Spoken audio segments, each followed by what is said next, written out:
प्यारे बच्चों, आप सभी का फिजिक्स क्लासेस में स्वागत है। आज हम लोग पढ़ेंगे अगला चैप्टर सिंपल सर्किट, सरल परिपथ। सरल परिपथ में पहला हेडिंग होगा वैद्युत सेल।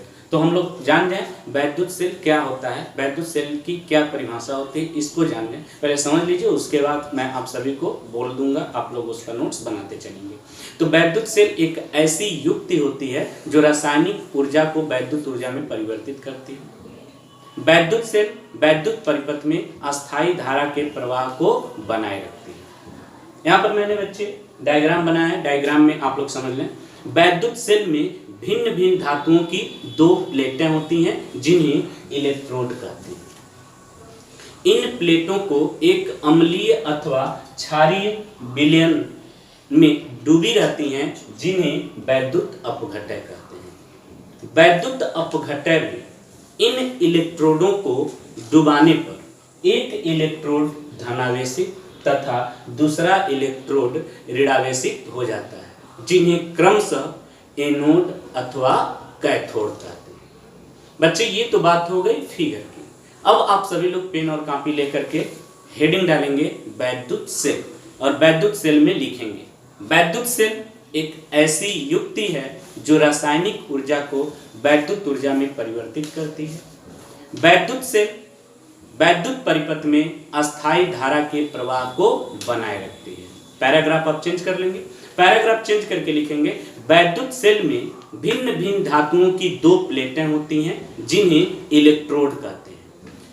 ये प्लेटें एक अम्लीय अथवा क्षारीय विलयन में डूबी रहती हैं जिसे वैद्युत अपघटय कहते हैं। वैद्युत अपघटय में इन इलेक्ट्रोडों को डुबाने पर एक इलेक्ट्रोड धनावेशित तथा दूसरा ऋणावेशित हो जाता है, जिसे क्रमशः एनोड एवं कैथोड कहते हैं। इस प्रकार दोनों इलेक्ट्रोडों के बीच एक विभवांतर उत्पन्न हो जाता है। Full stop. दोनों इलेक्ट्रोडों के बीच एक प्रतिरोधक जोड़ देने पर परिपथ में धारा प्रवाहित होती है। अगली बात समझ में अच्छी। अब हम लोग इसके बाद पढ़ेंगे कि सेल दो प्रकार के होते हैं। सेल दो प्रकार के होते हैं, एक प्राथमिक सेल होता है और दूसरा द्वितीयक सेल होता है। तो अब हेडिंग आप लोग डालेंगे सेल दो प्रकार। मैंने आप सभी को बताया सेल दो प्रकार के होते हैं। हेडिंग मैंने दिया वैद्युत सेल दो प्रकार के होते हैं। पहला होता है प्राथमिक सेल, जिसको हम प्राइमरी सेल बोलते हैं इंग्लिश में, और दूसरा होता है द्वितीयक सेल, जिसे हम इंग्लिश में बोलते हैं सेकेंडरी सेल। तो आप लोग हेडिंग डालेंगे प्राथमिक सेल।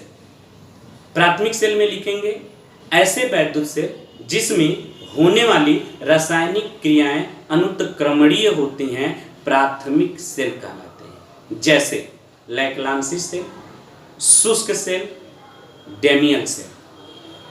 आगे बात समझ में। और अब हेडिंग आप लोग डाल लेंगे द्वितीयक सेल।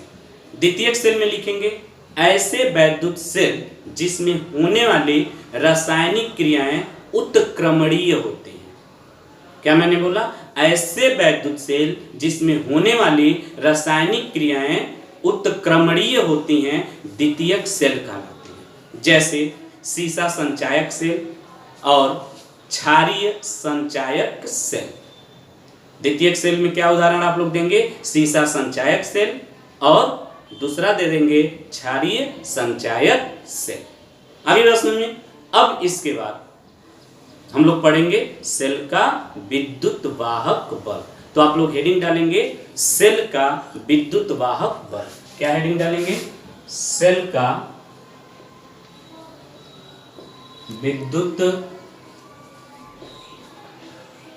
वाहक बल। सेल का विद्युत वाहक बल, इसकी हेडिंग डालेंगे। अब सेल का विद्युत वाहक बल क्या होता है, इसे भी आप लोग समझ लें। एक कूलाम आवेश को सेल सहित संपूर्ण परिपथ में प्रवाहित करने हेतु सेल द्वारा दी गई ऊर्जा को सेल का विद्युत वाहक बल कहते हैं। इसकी इकाई जूल प्रति कूलाम या वोल्ट होता है। पैराग्राफ आप चेंज कर लेंगे, पैराग्राफ चेंज करके लिखेंगे यदि सेल सहित पूरे बंद परिपथ में Q कूलाम आवेश को प्रवाहित करने में किया गया कार्य W हो तो सेल का विद्युत वाहक बल E बराबर W बाई क्यू। E बराबर आप लोग लिखेंगे E बराबर W बाई क्यू। यहाँ पर W क्या है? कार्य है, कार्य का मात्रक यहाँ पर हो जाएगा जूल और Q आवेश है तो इसका हो जाएगा जूल प्रति कूलाम।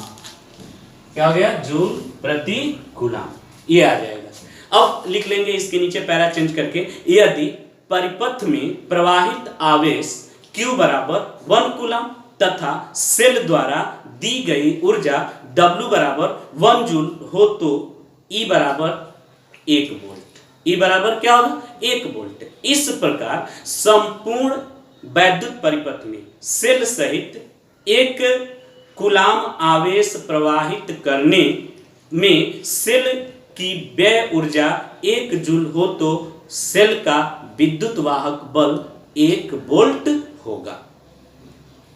अभी बात सुनिए, तो यह परिभाषा हो गई सेल का विद्युत वाहक बल।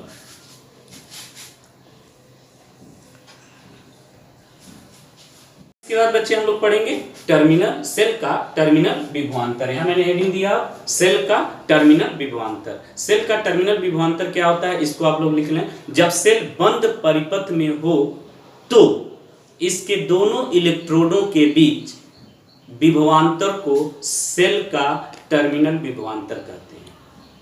अब डबल इन्वर्टेड कॉमा में लिख लीजिए टर्मिनल, सेल के टर्मिनल विभवांतर की डेफिनेशन में बोल रहा हूं, आप सभी लोग डबल इन्वर्टेड कॉमा में लिखें।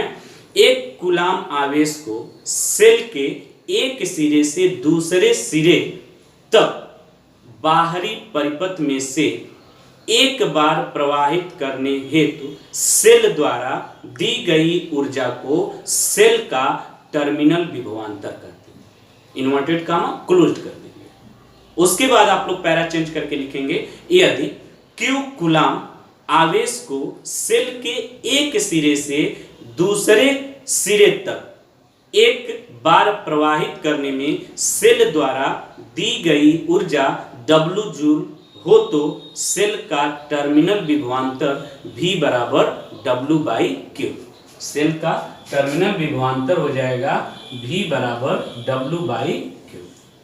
ये अब बात करते हैं, यदि परिपथ में बाह्य प्रतिरोध कैपिटल R तथा उसमें प्रवाहित धारा I हो तो V बराबर क्या होगा? I into R। आप तो पढ़ चुके हो, V बराबर हो जाएगा I इंटू R। ये आ जाएगा V बराबर I इंटू R।